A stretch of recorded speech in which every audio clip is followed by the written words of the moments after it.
and you're welcome. Your views and comments are welcome on the show. 21422. That's a text line 1422. You could also post them on 1760, and we'll share them with the rest of the world. The show is coming to you live from our multi-TV studios here at Kokurantumi in Accra. This is your Joy News channel. It is live on radio on Joy 99.7 FM, Love 99.5, and also over a dozen affiliate stations across the country. On the World Wide Web, you can watch us or listen to us at myjoyonline.com or multitvworld/streams. And straight away, my guest to do the discussion this morning, Kokurantumi, his MP for Boise West and member Finance Committee of Parliament. Also, we have Dr. Osei Sibe, who is an economist and is a senior lecturer as well, and he is with the University of Ghana as well. Mr. Kokurantumi and Dr. Sibe, thank you very much for joining us here on Newsfile. And also, Abraham Amalba is a member of the NDC's legal team, and he teaches the law as well. Good morning and welcome to the show. Thank you for having me. We are waiting for Egbert Fable Jr. Magas. He will join us shortly, I understand. So, as you know, Abdul Malik Kokobako Jr. Is not here in the studio today, but he's with us, and you'll be hearing some of his views on some of the issues that we discussed this morning. So, right away, not part of the issues that we are discussing this morning, but certainly we need to hear you briefly on this issue, which is becoming so topical, and everyone is chewing at it. But more importantly, the question to ask is, should the wife of the Vice President apologize? Should she apologize for the comments that she made when she went to donate computers and she was requested to give chalk, and she straight away told the headmistress of the school that they will not give them chalk? Abi, what do you say about that? Let me first say good morning to your viewers and happy Eid to our Muslim brothers, particularly my Chief Imam in Bolgatanga. To apologize or not to apologize, for me, is a personal decision. And so I cannot, as it were, go into the second lady's mind and ask her to do what people are asking her to do. But what is important is that I think that I would apportion blame 50-50. 50 to the headmistress, who directed her question to the wrong person, made a wrong request to somebody who is not a public official, and I think that she should have known that the second lady was not her district director of education, it's not the regional director of education, it's not even the minister of education, and so on that score, I think that she misdirected her request.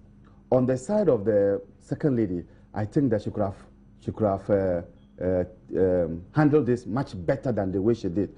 She could have risen above the tantrums and take it cool. Indeed, she could have either ignored to answer the question or just say that myself and my team will see what we can do. So I think that I would apportion blame 50-50. But as to whether she should resign, she should apologize or not, that's a personal decision for her to take.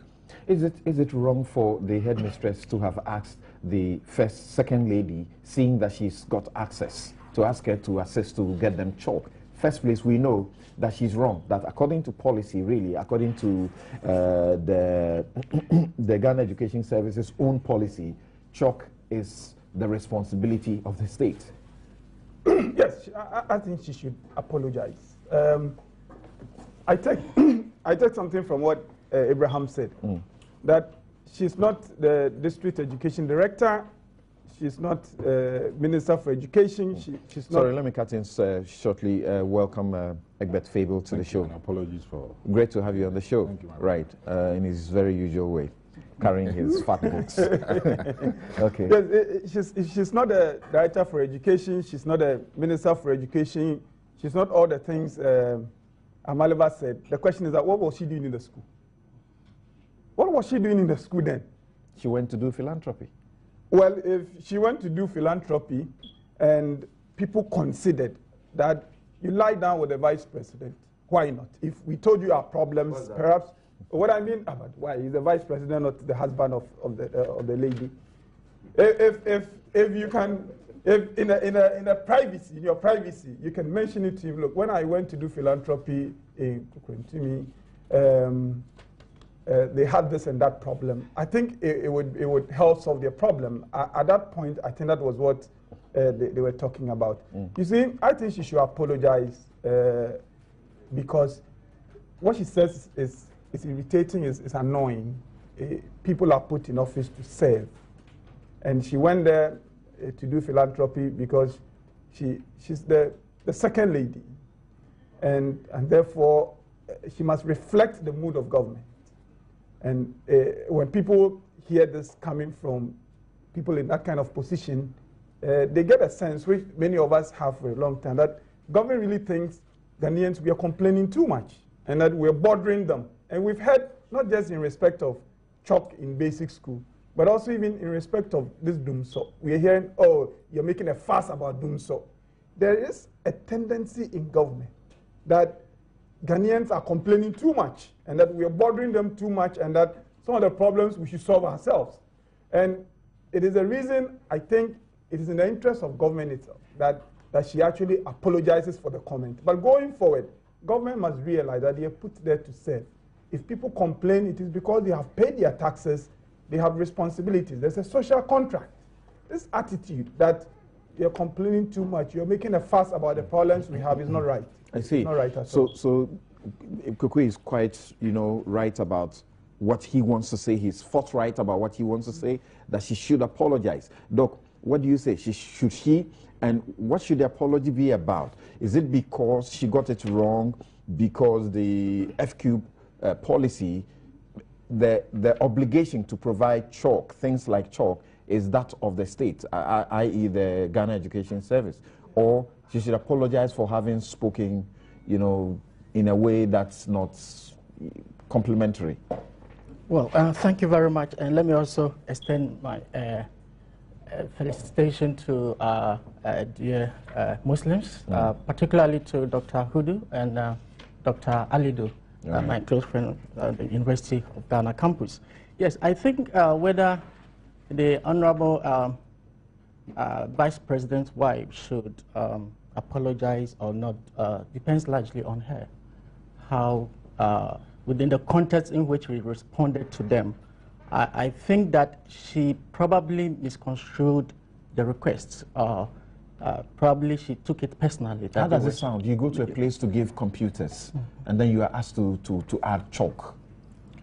Well, maybe those who were actually asking for that request were thinking that that was being given to them by government, because of course she doesn't control government purse. Government has the responsibility of providing logistics for schools, and therefore I do not think that the headmistress or the headmaster was actually asking this request directly from the Vice President's wife. She doesn't take any blame at all for making that request at that point in time? Well, I think the response was quite unfortunate because she could have said it better. It's a communication problem in that she could just have passed it on to say that, okay, when I go back, I'll carry your concerns forward. Okay. And that would have ended it rather than venting, her spree on them. But I see. So if she thinks that's her personal decision, if she thinks that what she said wasn't palatable, at this moment, I'm asking what you think. Should she or should she not apologize? Well, I will not be in a position to decide for her, but to let sleeping dogs lie, I think it will be in her best interest to just come out boldly to say that, well, I miscommunicated or I misconstrued what you were asking, so right. I apologize for it, and it will settle. Right. Now, Egbert, Abraham says that, this is a headmistress who was putting the request to the wrong person. So she should take some of the blame. Well, I don't know whether there is any law that allows for part assignment of blames in such a non-legal matter. Social public engagement The wife of the vice president arrives, public function, a headmistress obviously happy about the presentation and all, but like Oliver Twist, seeking to ask for more, as every head of school in this republic today will do. Goes out and say, oh, and these are her words. She says, oh, if you want to say something to God, our elders say, if you want to say something to God, you pass it through, is it the wind? Yeah. Yeah. This is the way she spoke in English. She was not saying that you, Mrs. Emisata, give us chalk. She prefixed and prefaced what she was saying by giving you a proverb, a traditional Akan or Ghanaian proverb, that I know you are not the provider of chalk, but you hobnob with the people who matter in this republic. This is our country. So when you go, please tell them that we also need this. Let's situate what the woman said in this context, because that is what she said. And then you just blurt. First of all, this is a headmistress who is in charge of teachers and pupils. And you insult her, you run her down that way, you sweep from under her feet the very authority. If the wife of the vice president ought to apologize, apart from apologizing to the headmistress, the many children who were present there when she went into what Abraham says are tantrums. So this is such a big deal, is it? It is a big deal. Look, it shows the arrogance, the impertinence of those in power today. It also shows the fact that they are hard of hearing. You understand? To look people in the face. And you see, she's an unelected representative of the people, if you want to describe her so. So if in Ghana today, an unelected representative of the people, being the vice president's wife, is able to look pupils in the face and tell them, you don't have chalk, and so what? Raise it amongst yourselves. Her suggestion was to self-help, that you should also do something on your own. At least I brought you computers. What invitation? Organize your PTA, get your old students together, and let them assist. What's wrong with that? Every child in Ghana knows that self-help, as far as development is concerned. After all, we pay taxes, but the government comes us and says, let's do National Sanitation Day. I should be able to look government in the face and say, I paid my taxes. And so it is your responsibility to clean. When it is time to clean the gutters, then when it is National Sanitation Day, we must all come out and help. But when it is time to provide chalk to court and they are being fined, when it is time to provide chalk and logbooks and registers to train the youth such that they will know that cleanliness is next to godliness, you don't want to provide and you tell them that they should self-help. Please, I think that we ought to take the people of this country serious. And I'm sending a clear message to President Mahama and the ruling NDC that the impertinence is too much. The disrespect and the contempt for the Ghanaian is too much. Otherwise, how can we in the 21st century... Is it fair to elevate her comments to that of the government? Has government distanced itself from it? As we speak, should it? Government should. Government should. If even she's not going to personally apologize, the government should smartly intervene and apologize to the people of Ghana, not only to the pupils of that school in Kokurantumi. Before we just move on from this issue, yes, I think that it is wrong to say that the second lady is a representative of the people of this country. Unelected. It is wrong to even add unelected representative. She's not. She's not a public figure. She has not been voted into power. The Constitution does not recognize her in the 1992 Constitution. Government cannot be taking the blame for her. Wait. Government cannot take responsibility for her utterances. So you cannot be calling on government. Did you just hear Kweku say that she lives on us? See, she lives on us because we have voted her husband into office. So it is because of her husband. That is why she is benefiting.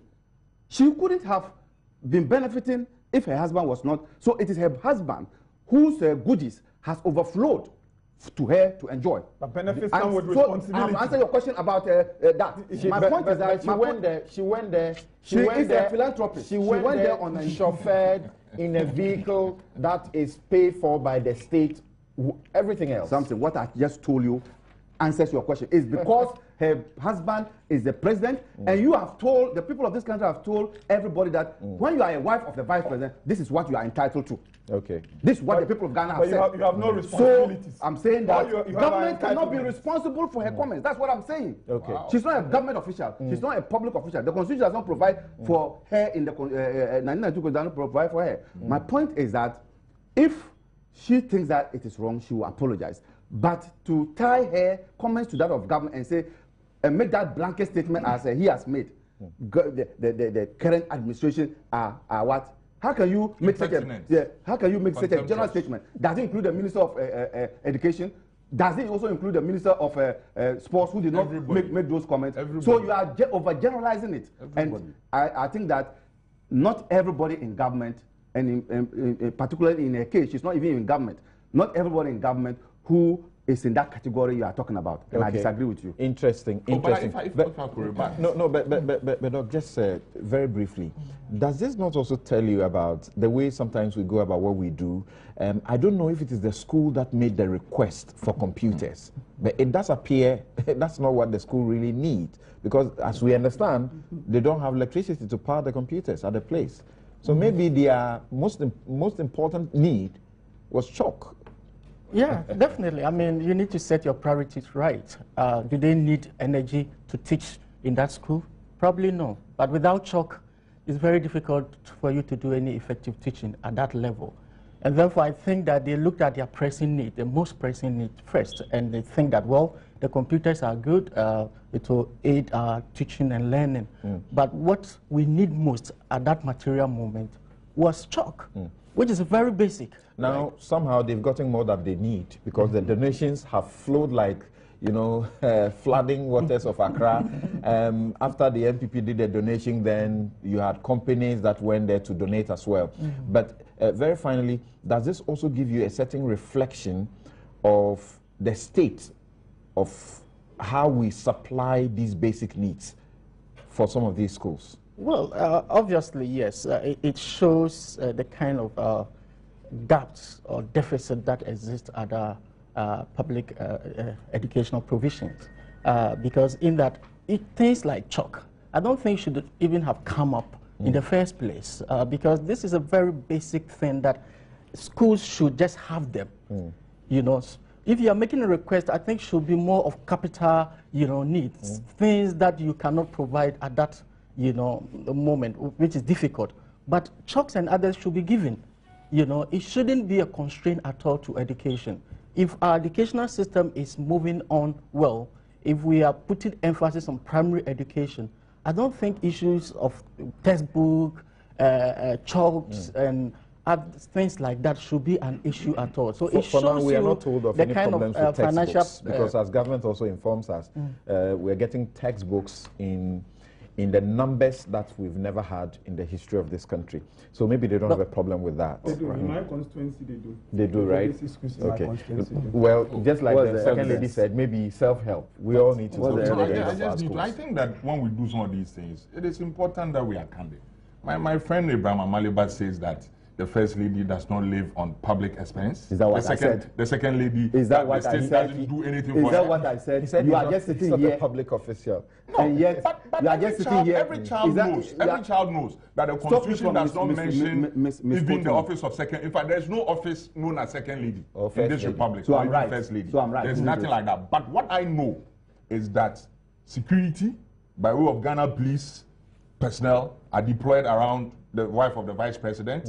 Sometimes, if she wishes and runs an office, even from her home, the staff and all those things will be put on the table. And I have no issue or problem with that, because it is conventional. It makes a lot of sense. And so do not seek to detach her from, if you like, government. She is part in a certain clear way of government. And if government chooses that, notwithstanding the gaffe and the miscommunication and the impertinence, government will not apologize on the real point is that government does not disagree with her. That is the sense I'm getting. Government does not disagree with her, and therefore we're not going to get any apology. Yes. Government has not made public its statement on this matter. So You cannot associate government to this. Detach government from this. That's the point. We cannot detach government from it. Government is married. Continue. All right, thank you very much. But the man this will was not just speak. supposed to be your preliminary The man comment will not speak. on that issue, whether or not she should apologize. And I get from the three of you that, you know, she ought to be apologizing, and Abraham to feels if she comes to that conclusion, why not? Some of us are also watching. Right. That thing should happen to the headmistress. Okay. By way of a removal or transfer. I don't know why you're saying that. Hey, What has she some done of us wrong? know what we have heard. Okay. This appears to be, you know, an innocent request that's gotten a media attention and blown to this extent, really. And then Kokubako says that let's check the content of the request. Was it directed at the vice president's wife, or was she being asked to relay the request to the appropriate quarters, which is government in this case? Exactitude is of essence here. May I ask, was the vice president's wife accompanied by any state/public official? Did her philanthropy have any linkages to the infrastructure of the state? Please, let's find out if she runs an office supported by the state in pursuit of her philanthropy. Well, we know that first ladies and by extension second ladies, they always have these offices that have some support from the state. And it's by virtue of them being married to those people. Okay, thank you for that emphasis. The gender body will not be happy with you. Why? Thank you for the emphasis. Do they extend that to my wife? Okay. Do they extend those things to my wife or to your wife? No, your wife is not. So by virtue of her marriage to the first lady, okay, guys. that's why she's enjoying it. But she's at a privileged position. Okay. So right, don't say that and there are so many many tweets and messages coming in on this issue. But as I informed you earlier, this is not supposed to be the issue that should take our attention on this show by the dictation of the production team. So we are moving on.